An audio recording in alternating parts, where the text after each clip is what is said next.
ఇప్పుడు గౌరవనీయ ముఖ్యమంత్రి గారు ఈ చర్చలో పాల్గొనటం ప్రజలకు ఎంతో ధైర్యాన్ని ఇస్తుంది. శాంతి నిన్ననే ఇనాగరేట్ చేశాను శక్తి యాప్.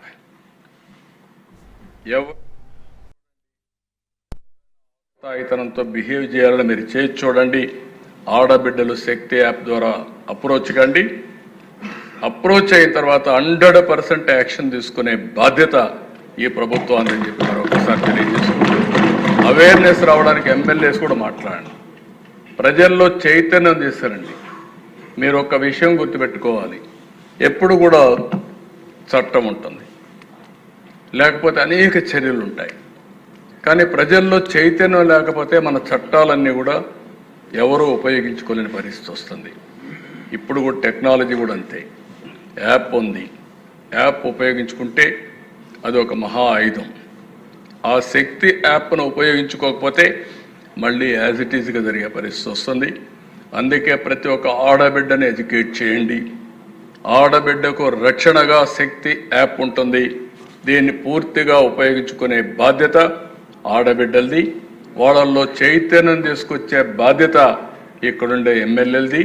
మీ కాన్స్టిట్యున్సీలు ఎక్కడైనా ఉపయోగించుకోకపోతే ఫస్ట్ నేను ఎమ్మెల్యేని అడుగుతాను, ఎందుకు మీరు చెప్పలేకపోయారని. మీరు అక్కడ కార్యకర్తలు ఉంటారు, 3 పార్టీలు కలిసి ఇంటింటికి చెప్పండి. అవసరమైతే కొన్ని పాంప్లైట్స్ వేయండి. ఒక్క క్రైమ్ జరిగితే అప్పుడు చూడండి. క్రైమ్ జరిగితే యాక్షన్ తీసుకోకపోతే అప్పుడు మీరు నాకు చెప్పమని చెప్పి అడుగుతూ ఇది చేయాల్సిందిగా మరొకసారి విజ్ఞప్తి చేస్తున్నాను.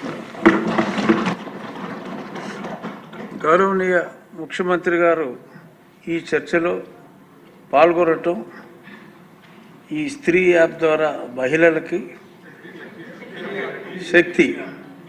స్త్రీ శక్తి అని మైండ్లో వచ్చింది. శక్తి యాప్ ద్వారా మహిళలకి, అలాగే శాంతి భద్రతల అధినేతగా